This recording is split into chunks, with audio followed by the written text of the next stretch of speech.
রাজধানীর পাশের জেলা মানিকগঞ্জ। প্রায় ১,৫০০ বর্গ কিলোমিটার এলাকা নিয়ে এই জেলায় ৩টি সংসদীয় আসন। রাজনৈতিক দলগুলোতে চলছে মনোনয়ন কেনার প্রস্তুতি। প্রার্থীরা পরিচিত হচ্ছেন ভোটারদের সাথে, প্রতিশ্রুতি দিচ্ছেন সমস্যা আর সংকট মোকাবেলা করে দুর্নীতিমুক্ত আধুনিক মানিকগঞ্জ করার।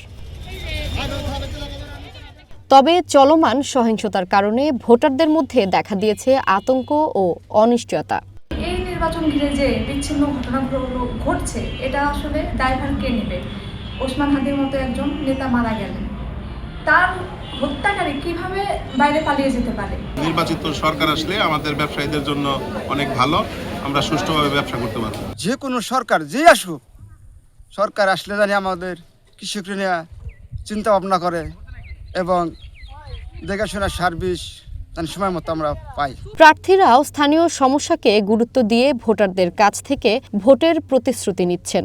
তরুণ যারা শিক্ষিত বেকার, এদের ব্যাপারে বেকার সমস্যা দূর করার জন্য আমরা আমাদের প্ল্যান অলরেডি তৈরি করা হয়েছে এবং কীভাবে বেকার সমস্যা দূর করা যায় সে ধরনের কোনো পরিকল্পনা কারিগর অবশ্যই আমাদের তৈরি হবে এবং বেকার সমস্যা দূর করার জন্য আমরা চেষ্টা করব। আগামী নির্বাচনে ইনশাল্লাহ একটা ভোট বিপ্লব ঘটে যাবে, সেই ভোট বিপ্লবটা পরিবর্তনের পক্ষেই হবে। আর আপনারা জানেন যে এই আগামী নির্বাচনটা শুধুমাত্র সংসদ নির্বাচন না, এখানে একটা গণভোটেরও ব্যাপার আছে। সেই গণভোটে আমরা এর পক্ষে প্রচারণা চালাচ্ছি।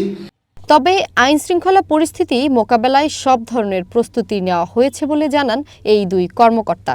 প্রায় 515টার মতো কেন্দ্র আছে, তো এগুলাকে আমরা আসলে কিছুটা অতি গুরুত্বপূর্ণ, মধ্যম গুরুত্বপূর্ণ এবং সাধারণ এই হিসাবে আমরা ক্যাটাগরি করেছি।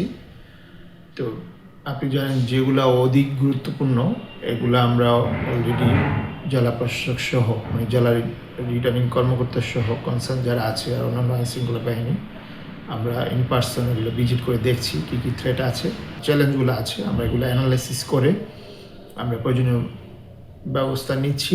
নিরাপত্তার জন্য সবসময় আমরা কোর কমিটির যে সভা করেছি সেখানেও আমাদের সকল দপ্তর প্রধানরা আমাদেরকে সাহায্য করার প্রতিশ্রুতি দিয়েছেন।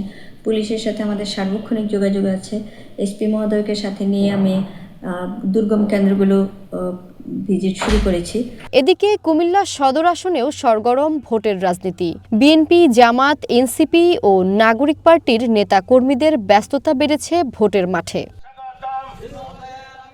এ আসনে বিএনপি, জামাত, এনসিপি, এবি পার্টি ও গণ অধিকার পরিষদ সহ সবগুলো রাজনৈতিক দলেই একক প্রার্থী রয়েছে। এখানে সুষ্ঠু ভোটের পরিবেশ চান ভোটাররা। যারা নিজের স্বার্থ না দেখে দেশের স্বার্থ আগে দেখবে, গরিব দুঃখীদের কথা আগে বুঝবে যাতে ওদের কি কষ্টটা আছে, ওই হিসাবে কাজ করবে যারা, তাদেরকেই আমরা চাই। নির্বাচনটা সুষ্ঠু সুন্দরভাবে হোক, যাতে সবাই ভোট প্রয়োগ করতে পারে, কারণ দীর্ঘদিন আমরা ভোট প্রয়োগ করতে পারিনি।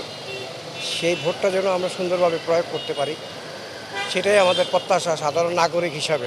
আগামী নির্বাচনকে সামনে রেখে আসনটি পুনরুদ্ধারের জন্য বিএনপি কাজ চালিয়ে যাচ্ছে। বাংলাদেশ জামাত ইসলামীকে তারা অনেকের ভাষ্য, তারা বলছে আমরা দাঁড়িপাল্লায় ভোট দেব।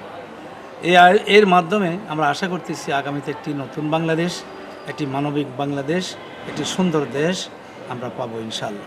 নির্বাচনে জনগণ আমাদেরকে বিজয়ী করে, তাহলে ইনশাআল্লাহ আমরা রাষ্ট্র সংস্কারের যে অসম্পূর্ণ কাজ আছে সেটি সম্পূর্ণ করবো ইনশাআল্লাহ। আমি মনে করি যে নতুন বাংলাদেশ গড়ার জন্য, নতুন শহর গড়ার জন্য, নতুন কুমিল্লা গড়ার জন্য আমি মনে করি যে আমি তরুণদের আশা আকাঙ্ক্ষা বাস্তবায়ন করতে পারবো। বিএনপির নেতৃত্বে আগামী দিনে যে সরকার গঠিত হবে, দেশ পরিচালনায় দেশ কার্যকর ভূমিকা রাখবে, এটি আমি প্রত্যাশা করি।